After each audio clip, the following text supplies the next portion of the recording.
There are four main laws of thermodynamics. The first one, the Zeroth Law, simply says if two systems are in thermal equilibrium with a third, then they must be in thermal equilibrium with each other. Trying to explain that a little bit better, if two things have the same temperature as a third thing, then those two things must have the same temperature also. I mean, think about a thermometer.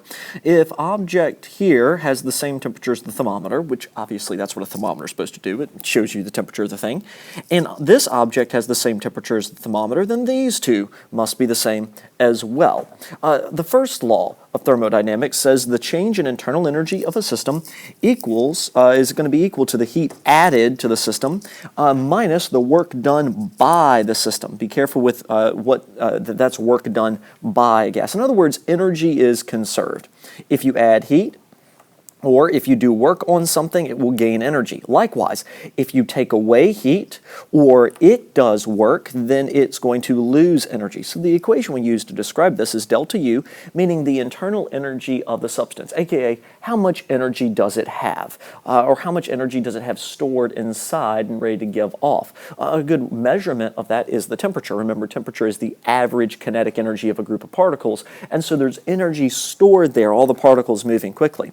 So the amount of internal energy equals the amount of heat you give it, or the change in internal energy equals the amount of heat that you give to it minus the amount of work that that gas does. All of those are going to be in joules, and the only thing that I want to point out once again is this is work done by the system. That's why the negative sign here, because it's going to be giving off energy. If the system does work, then it's giving off energy. If work is done on the system, then your W is going to be negative, and you're going to minus a negative, giving you a positive. Now, this idea is actually very neat. It makes sense, conservation of energy, but experimentally it's proven as well, many, many years ago, actually. What we found out was famous physicists that if he heats water using thermal energy, giving it some thermal energy, the temperature goes up, aka a general measurement of the internal energy, or it approximates the internal energy, or shows what's occurring.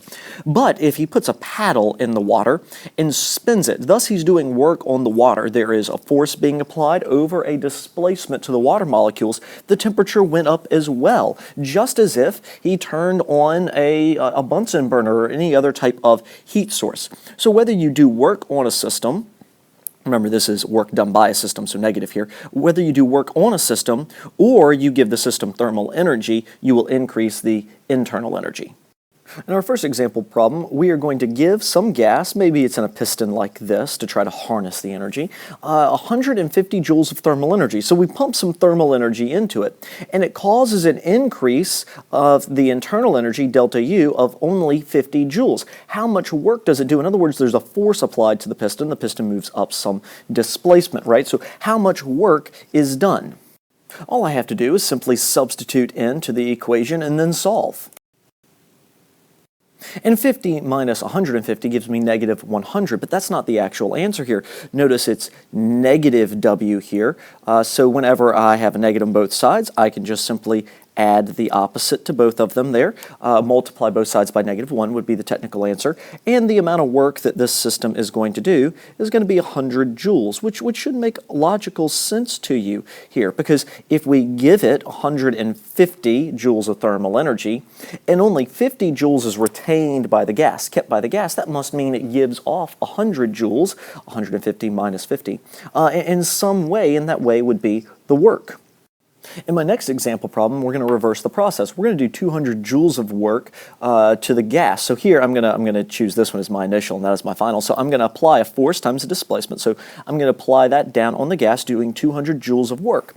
And the internal energy doesn't go up by 200 joules because whenever you collapse it down, you're going to give energy to all these gas particles. It's actually collisions. You're literally pushing all those gas particles, hitting them, applying a force times a displacement on there, giving them some energy work, but the internal energy only increases by 75 joules. That must mean that some of the energy is given off. It has to be given off as heat. Substituting into the first law of thermodynamics equation here, our internal energy increases by 75 joules whenever we give the gas 200 joules of energy. Notice I made that negative because this W is work done by the gas. Here, work is being done to the gas, thus it's negative. For the work part, if the energy is coming in, it's negative. Okay, so negative, which is opposite, by the way, of the Q part of the thermal energy. In is positive for there, so they're backwards there. Work done to the gas is going to be negative. And so the gas is going to have to give off, expel 125 joules of energy. Negative 125 joules will be its change in thermal energy there. And let's go back and let's just look at this equation once again, because the confusing part is what's positive and what's negative. Specifically Q here. Q stands for the thermal energy received by the gas. So if it is giving off energy, then it should be negative. If it's getting in thermal energy, it should be positive. W here stands for work done by the gas. So if the gas is doing work, it's going to be positive. If the gas is having work done to it, it's going to be negative. All right, so the second law of thermodynamics is all about entropy, where entropy is a measure of disorder of a system. And really in thermodynamics, a better definition is how unavailable is the thermal energy actually to do work. In other words, if something has if the temperature difference between a hot and a cold isn't that great, then we don't have that much opportunity to use that thermal energy for work. The meaning behind this idea of entropy of the universe or of a closed, isolated system is always going to go up. Really what that is going to cause is heat is always going to flow naturally from hot to cold. So whenever it flows from hot to cold, we could harness some of that energy that's flowing out for work. But if they're at the same temperature, then, because that's what's going to happen, it naturally wants to equalize out, you naturally want to come to thermal equilibrium, then you're not going to have the availability to actually do any work if they're at equal temperatures. There will be no heat flow.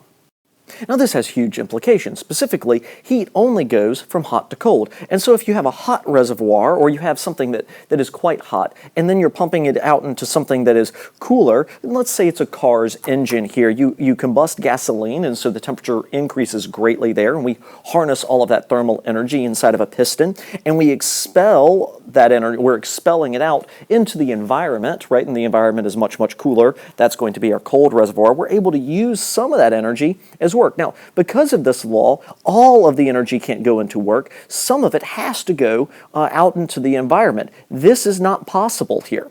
Likewise, according to Newton's second law, according to the second law of thermodynamics, we cannot say that heat flows from cold to hot because it always wants to go from hot to cold. That's the idea of entropy trying to increase. So if we are going to make it go from cold to hot, this would be a refrigerator, then we actually have to put in work to try to force that to occur.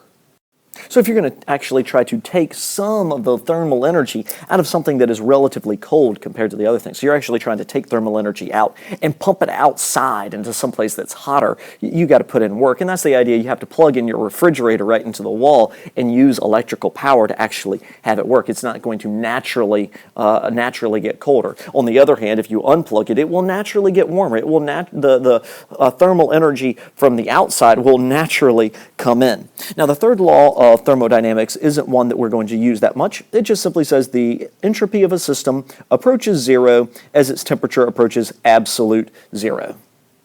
I think many of these laws are it might take a little bit of thought because they don't seem exactly self-explanatory, so check out my explanations for them. Also, make sure to go back to the previous slide. The only thing that's tricky with that equation, with the first law of thermodynamics, because it's very straightforward, it's just addition and subtraction, the only thing that might be tricky is when to label things positive and negative. So go back, look at that, and maybe write down a few notes about how to identify positive and negative.